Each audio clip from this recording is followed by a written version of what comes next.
എല്ലാ ബൈ ഇലക്ഷനിലും കൃത്യമായിട്ടുള്ള സ്ട്രാറ്റജിക്കൽ വിജയം UDF-ന് നേടാൻ കഴിഞ്ഞിട്ടുണ്ട്. ഇതിന്റെ എല്ലാം ചുക്കാൻ പിടിച്ചത് കൃത്യമായിട്ട് VD സതീശനാണ്. അത് VD സതീശന്റെ നിലപാടായിരുന്നു. ആ തോൽവിയുടെ എന്ത് ഉത്തരവാദിത്വം താൻ ഏറ്റെടുത്തുകൊള്ളാമെന്ന് VD സതീശൻ കൃത്യമായി പറഞ്ഞാണ്. അദ്ദേഹം പറഞ്ഞ നിലപാട് ശരിയാണെന്ന് പാർട്ടി തന്നെ പറഞ്ഞു. പക്ഷേ VD സതീശനോട് ആ ചോദ്യം ചോദിച്ചപ്പോൾ VD സതീശൻ പറഞ്ഞ കൃത്യമായിട്ടൊരു കാര്യമുണ്ട്. ഇനി മൂന്നാമതൊരു പിണറായി ഭരണം കൂടെ വന്നു കഴിഞ്ഞാൽ കോൺഗ്രസിനെ പെട്ടിയിലടക്കുന്ന രീതിയിലായിരിക്കും ആ കാര്യങ്ങൾ പോകുന്നത്.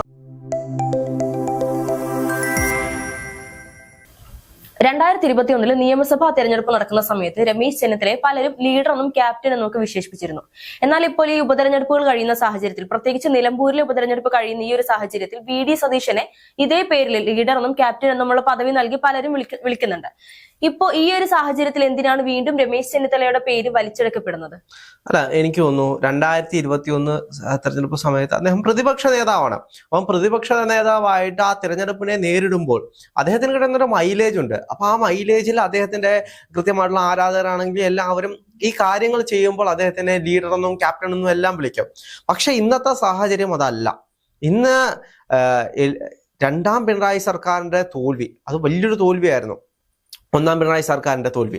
അപ്പൊ അതിനുശേഷം രണ്ടാം പിണറായി സർക്കാർ വന്നു.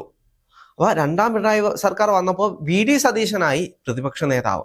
അപ്പൊ രമേശ് ചെന്നിത്തല പതിയെ ബാക്കിലേക്ക് പോവുകയാണ് ചെയ്തത്. പക്ഷേ VD സതീശന്റെ ഒരു ട്രാക്ക് റെക്കോർഡ് എടുത്ത് നോക്കിക്കഴിഞ്ഞാൽ അതിനുശേഷം വന്ന എല്ലാ ബൈ ഇലക്ഷനിലും കൃത്യമായിട്ടുള്ള സ്ട്രാറ്റജിക്കൽ വിജയം UDF-ന് നേടാൻ കഴിഞ്ഞിട്ടുണ്ട്. ആകെ പോയത് ചേലക്കരയിലാണെന്ന് തോന്നുന്നു. അപ്പൊ അവിടെ കൃത്യമായിട്ട് ഭൂരിപക്ഷം കുറയ്ക്കാൻ കഴിഞ്ഞിട്ടുണ്ട്. അപ്പൊ ഇതിന്റെ എല്ലാം ചുക്കാൻ പിടിച്ചത് കൃത്യമായിട്ട് VD സതീശനാണ്. ഇപ്പൊ അവസാനം കഴിഞ്ഞ നിലമ്പൂർ തെരഞ്ഞെടുപ്പ്. അപ്പൊ നിലമ്പൂർ തെരഞ്ഞെടുപ്പിൽ എല്ലാവരും വലിയ രീതിയിലുള്ള വിമർശനങ്ങൾ VD സതീശനെതിരെ ഉന്നയിച്ചിരുന്നു. അതിന്റെ പ്രധാന ഈ ഒരു പേര് അല്ലെങ്കിൽ ഈ ഒരു ലീഡർ അല്ലെങ്കിൽ ക്യാപ്റ്റൻ എന്നുള്ള പദവി നൽകാനുള്ള പ്രധാന കാരണം തന്നെ PV അൻവറിനെ UDF-ലേക്ക് എടുക്കില്ലെന്നുള്ള സ്വയം തീരുമാനമായിരുന്നു എന്ന് തോന്നുന്നു. അതെ, അത് VD സതീശന്റെ നിലപാടായിരുന്നു. അതൊരു പാർട്ടിയുടെ നിലപാടായി അദ്ദേഹം കൃത്യമായിട്ട് ഉന്നയിക്കുകയായിരുന്നു. അതായത് ഇയാളെ പോലെ ഓന്ത് മാറുന്നതിന്റെ കൂട്ട് മാറുന്ന ഒരാളെ പാർട്ടിയിലേക്ക് കൊണ്ടുവരേണ്ട ആവശ്യമില്ല. അവിടെ പാർട്ടി തോറ്റാലും ഇല്ലെങ്കിലും ഇതൊരു നിലപാടാണ് എന്ന് പറഞ്ഞ് കൃത്യമായി നിലപാട് പറഞ്ഞ ഒരാളാണ് VD സതീശൻ. അപ്പം ആ തോൽവിയുടെ എന്ത് ഉത്തരവാദിത്വം താൻ ഏറ്റെടുത്തുകൊള്ളാമെന്ന് VD സതീശൻ കൃത്യമായി പറഞ്ഞാണ്. പക്ഷെ അപ്പോഴും PV അൻവറിനെ അനുനയിപ്പിക്കാനും വീട്ടിൽ പോയി കാണാനും ഒരുപാട് പേരുണ്ടായിരുന്നു. ഇപ്പൊ രാഹുൽ മാങ്കൂട്ടത്തിലൊക്കെ വീട്ടിൽ പോയി രാത്രി പോയി കണ്ടത്.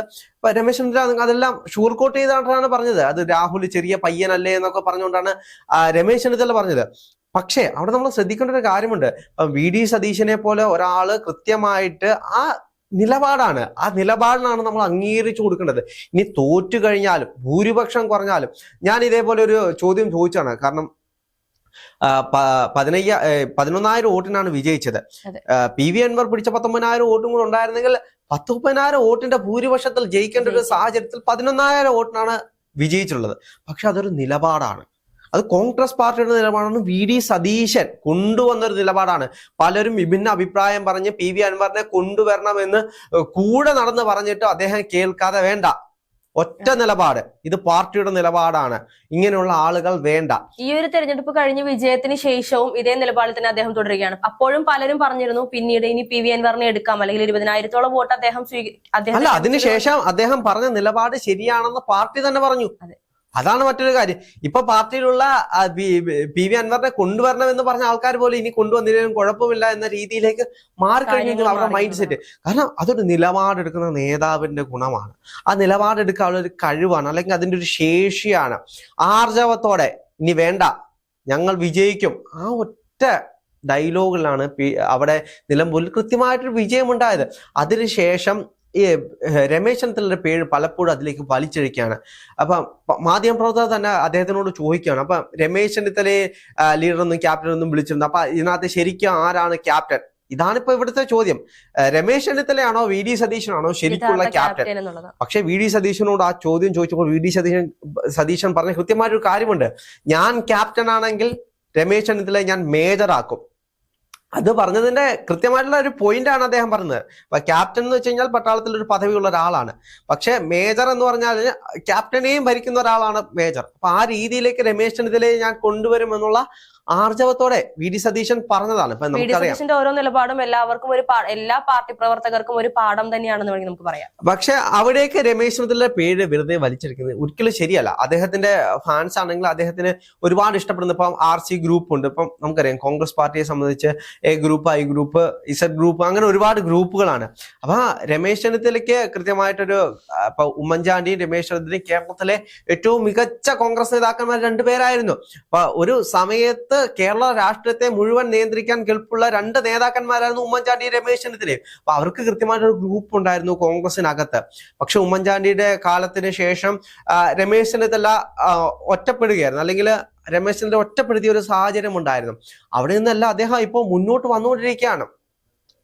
പലപ്പോഴും അദ്ദേഹം പാർട്ടിയെ തള്ളി പറയുകയോ കാര്യങ്ങളോ ഒന്നും ചെയ്തിട്ടില്ലെങ്കിലും അദ്ദേഹത്തിന് വേണ്ടത്ര പ്രാതിനിധ്യം കൊടുക്കുന്നില്ല എന്നുള്ള പരാതി പലപ്പോഴും പല കോണിൽ നിന്നും വരാറുണ്ട്. അപ്പൊ ഇതുകൂട്ടുള്ള തെരഞ്ഞെടുപ്പിൽ അദ്ദേഹത്തിനെ ലീഡർ എന്നും ക്യാപ്റ്റൻ എന്നും പറഞ്ഞ് അദ്ദേഹത്തിന്റെ പേര് വലിച്ചഴിക്കുന്നത് അത് അദ്ദേഹത്തിന് തന്നെ ചേരുന്ന ഒരു കാര്യമല്ല. ഓരോ തെരഞ്ഞെടുപ്പുകളിലും ഓരോരുത്തരെ ലീഡർ ആക്കുന്നതും ക്യാപ്റ്റൻ ആക്കുന്നതും ആ ഒരു സമയത്ത് അവരുടെ പ്രവൃത്തി അനുസരിച്ച്. അതെ, ഇത് ആക്കുന്നത് അവിടുത്തെ ജനങ്ങളും അവിടുത്തെ സാധാരണ പ്രവർത്തകരുമാണ് ക്യാപ്റ്റൻ എന്നും ലീഡർ എന്നും ഒക്കെ വിളിക്കുന്നത്. കാരണം അവരെന്താണോ ചെയ്യുന്നത് അതിനു വേണ്ടിയാണ് അവർക്ക് അങ്ങനെ ഒരു പദവി നൽകുന്നത്. ഇപ്പൊ ഇപ്രാവശ്യം നമുക്കറിയാം നിലമ്പൂരിലെ ഉപതെരഞ്ഞെടുപ്പിൽ അല്ലെങ്കിൽ ഇതിനു മുൻപുള്ള പല ഉപതെരഞ്ഞെടുപ്പുകളിലും വി.ഡി. സതീശന്റെ അടുത്ത ഓരോ നിലപാടുകളും അദ്ദേഹത്തിന് മൈലേജ് വർദ്ധിപ്പിച്ചിട്ടേ ഉള്ളൂ. അതുകൊണ്ടാണ് ഈ ഒരു സാഹചര്യത്തിൽ അദ്ദേഹത്തെ ലീഡർ എന്നും ക്യാപ്റ്റൻ എന്നും വിളിക്കപ്പെടുന്നത്. ഇത് സാധാരണ പ്രവർത്തകരുടെ മനസ്സിൽ നിന്നും വരേണ്ട വിളിയാണ്. അല്ലാതെ ഇപ്പൊ ഒരു PR വർക്ക് കൊണ്ട് ഞാൻ നേതാവാണ് അല്ലെങ്കിൽ ലീഡറാണ് എന്ന് പറഞ്ഞ് കൊണ്ടെത്തിക്കേണ്ട ഒരു കാര്യമല്ല. ഇപ്പൊ നമുക്കറിയാം K. കരുണാകരനെയാണ് ആദ്യമായിട്ട് ലീഡർ എന്ന് വിളിച്ചത്. ജനങ്ങളെല്ലാം ഏറ്റുവിളിച്ചത് ലീഡർ എന്ന്. K. കരുണാകരനെ കുറിച്ച് നമുക്കറിയാം. 9 സീറ്റിൽ തോറ്റു നിൽക്കുമ്പോഴും അടുത്ത തെരഞ്ഞെടുപ്പിൽ 100-ന് മേലെ സീറ്റ് പിടിച്ച് അദ്ദേഹം അധികാരത്തിലേക്ക് വന്ന അദ്ദേഹത്തിന്റെ ഒരു ശൈലിയുണ്ട്. ആ ഒരു ശൈലിയിൽ അല്ലെങ്കിൽ അദ്ദേഹം ജീവിതത്തിൽ എടുത്തിട്ടുള്ള നിലപാടുകൾ, ആ നിലപാടുകളെ ഏറ്റുവിളിച്ചുകൊണ്ടാണ് ലീഡർ എന്ന ആത്മാർത്ഥതയോടെ ഒരുപാട് പ്രവർത്തകർ വിളിച്ചിട്ടുള്ളത്. അങ്ങനെയുള്ള വിളികളാണ് യഥാർത്ഥത്തിൽ ഉൾക്കൊള്ളാൻ കഴിയുന്നത്. ഇപ്പം വി.ഡി. സതീശനെ ലീഡർ എന്നും ക്യാപ്റ്റൻ എന്നും വിളിക്കുന്നുണ്ടെങ്കിൽ അതിന് അദ്ദേഹം ക്വാളിഫൈഡ് ആണ്. കാരണം നമുക്കറിയാം UDFന്റെ ഏറ്റവും വലിയ തോൽവിക്ക് ശേഷം പിന്നീട് വന്നിട്ടുള്ള തിരഞ്ഞെടുപ്പുകളെല്ലാം വലിയ രീതിയിലുള്ള വിജയമായിരുന്നു. അതൊരു സ്ട്രാറ്റജിക്കൽ പ്ലാൻ ആണ്.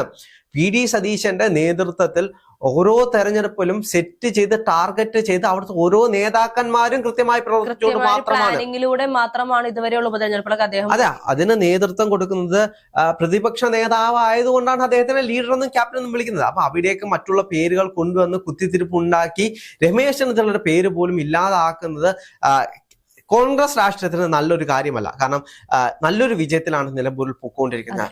അതിനുശേഷം ഇനിയൊരു അത് അപ്രസക്തമായിട്ടുള്ള ഇതേ കൂട്ടുള്ള നേതാക്കന്മാരുണ്ട്. ഈ കുറെ നേതാക്കന്മാര് ആവശ്യമില്ലാത്ത രീതിയിൽ മാധ്യമങ്ങളുടെ മുന്നിൽ വന്നിരുന്ന് സംസാരിക്കാതിരുന്നു കഴിഞ്ഞാൽ അടുത്ത തെരഞ്ഞെടുപ്പിൽ കോൺഗ്രസിന് സുഖമായി ജയിക്കാവുന്നതേ ഉള്ളൂ.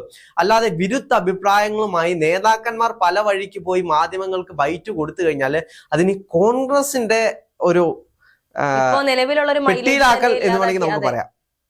കാരണം ഇനി മൂന്നാമതൊരു പിണറായി ഭരണം കൂടെ വന്നു കഴിഞ്ഞാൽ കോൺഗ്രസിനെ പെട്ടിയിലടക്കുന്ന രീതിയിലായിരിക്കും ആ കാര്യങ്ങൾ പോകുന്നത്. അതുകൊണ്ട് നേതാക്കന്മാരുടെ കൃത്യമായിട്ട് അവര് സെറ്റ് ചെയ്ത് കൊണ്ടുപോയാണ്, അല്ലെങ്കിൽ അവിടുന്ന് അവരുടെ വായിൽ നിന്നും മൊഴിയുന്ന വാക്കുകൾ കൃത്യമായില്ലെങ്കിൽ അത് നാളുകളിൽ കോൺഗ്രസിന് വലിയ രീതിയിലുള്ള ആപത്തുകൾ ഉണ്ടാക്കും.